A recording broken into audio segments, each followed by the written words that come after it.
Paramashivoham Om Nityananda Paramashivoham Om Nityananda Paramashivoham Om Nityananda Paramashivoham Om Nityananda Paramashivoham Om Nityananda Paramashivoham Om Nityananda Paramashivoham. Yes, Nityananda, all of you. So we just encountered a video where Swamiji was revealing on the laws of karma and how the karmas are formed and based on our thought currents, the thought patterns that we have. Any thought current or the thought patterns in which we are stuck in is karma. So whenever you feel stuck, any thought current, whether any thought pattern that we have, if we are stuck, and most of the time, most of the people are stuck in some thought pattern, that is the karma. So stuck thought patterns, suffocating thought patterns, or suffocating thought currents. All suffocating thought current is karma. Apply this one definition in any zone of your life or any dimension of your life. Yes, and Swamiji brings out one of the most profound definitions of what karma is. Karma is often mistaken, and most often people give the wrong impression and the wrong idea. But any thought current that keeps suffocating us, it keeps on repeating. We may find a solution for a certain problem. We may be stuck in something and we may find a solution for it. But at the same time, we also forget the solution, and then we come back and go and get stuck in the same problem situation again and again and again, even though we have found the solution before. This is how the karma pattern works. The pattern that allows us, that makes us again and again to do the same kind of actions and end up in the same kind of situations, even though we know that there is a solution for that situation. That is karma. So any thought current that makes us feel stuck, suffocating, or caught in something, we're not able to do something, that is karma.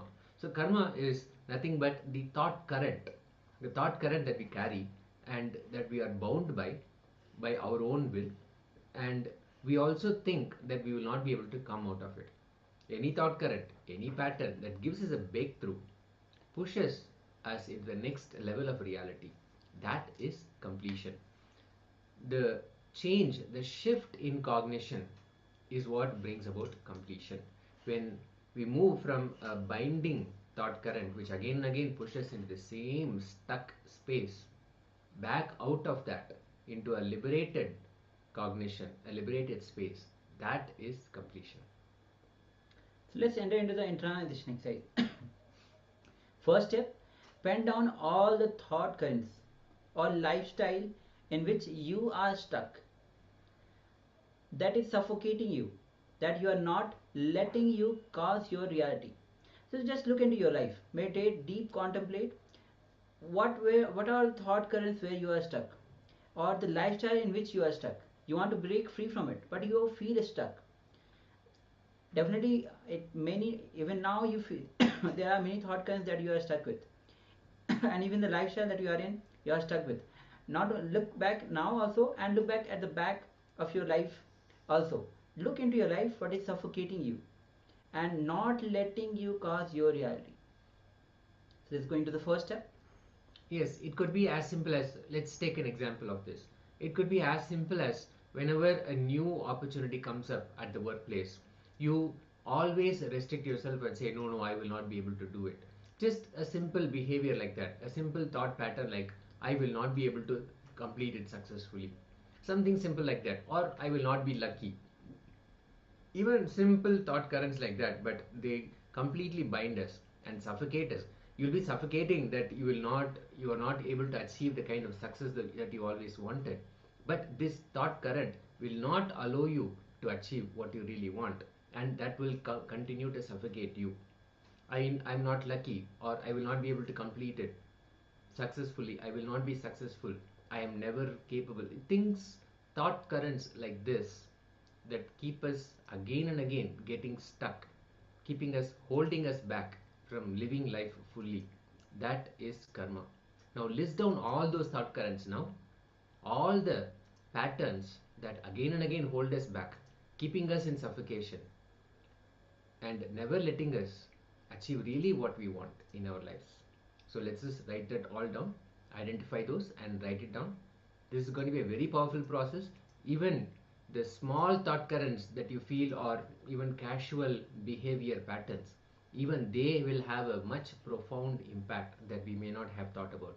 So think about all of those things, internalize, identify what is really stopping you, what kind of thought patterns really stop you from doing something, and then write them all down. Let's start.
Yes, let's proceed to the next step.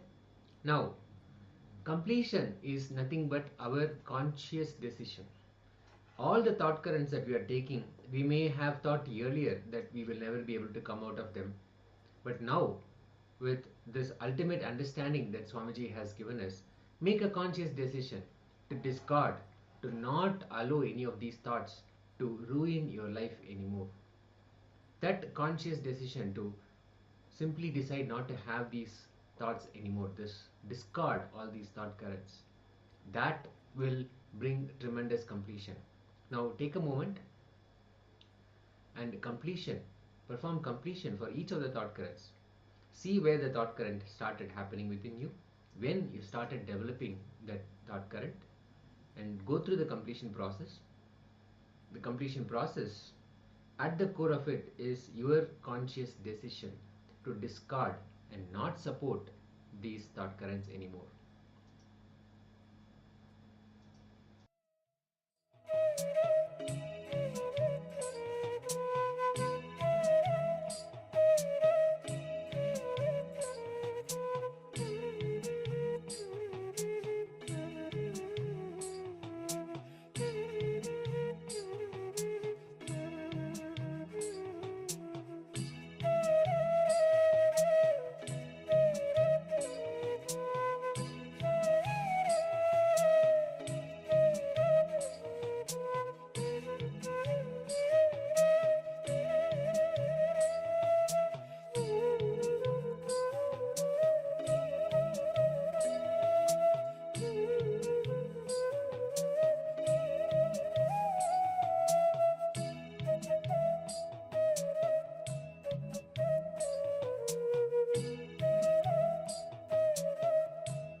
Yes, now you can relax from this internalization exercise where you have completely discarded thought currents and completed with each of them which where you are feeling stuck, which is suffocating you and living you the life which is based on karma. So now we'll be moving on to the power manifestation out, and today we are manifesting the power of Laghima and Garima. So let's enter into Sas Pramana. Maranam khadyate tena sakenapi khadyate tasya satparama siddhir animadikuna pradha vayu sanjarate dehe rasavriddhi bhave dhruvam akasha pankajagala piyu samapi vardhate. This is from Shiv Samhita, chapter 5, 76 and 78 words. The translation is as goes as: Death is eaten by him, he is eaten by none. He manifests the highest powers such as Anima, Laghima, Mahima, etc. The Vayu, the wind energy, also moves equally throughout his body. The juices of his body also are increased. The nectar exuding from the ethereal lotus, Akash Pankaja, also increases in him. So with this we'll be entering into the first round, where you'll be reducing the weight of a small object which is close to you, and this is the power of Laghima. Yes. Now, once again, all the powers manifest through the oneness experience that we have with Swamiji. When we enter into the oneness with the supreme body of Hinduism, all the powers of Paramashiva start manifesting through us. Chanting the Mahavakya instantly takes us to that space of oneness. So the first thing that we will do is we'll sit in a comfortable and relaxed way. Pick an object that you want to reduce the weight. First, weigh that object and make sure that you have recorded the weight before the manifestation. After that, sit comfortably, chanting the Mahavakya, and bring your attention to the third eye, chanting the Mahavakya intensely, just looking at the object as if you look at a flower, just gently, and give that command that the weight of the object should be reduced. So sit in that space of oneness. You can remember your moments with Swamiji, the initiations that you have received, the personal diksha that you have received, the powerful cognitions that you may have received, or just even your pure connection when you just sit in front of Swamiji in his presence in Upanishad during the live address, during the satsang. So sit in that beautiful space of oneness, chanting the Mahavakya, and from that space declare how much you want the weight of the object to be reduced. So after you have taken the weight of the object, let us have the weight, let's have the object in front of you, and sit in a very relaxed manner, chanting the Mahavakya. Om Nityananda Paramashivoham. Om Nityananda Paramashivoham. Om Nityananda Paramashivoham.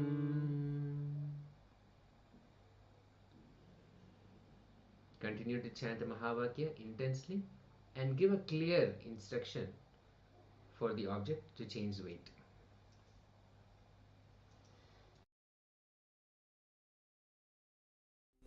Nityananda Paramashivoham.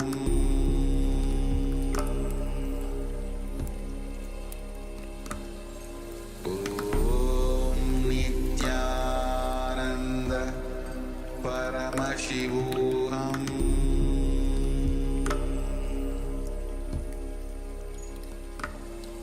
Om Nityananda Paramashivoham.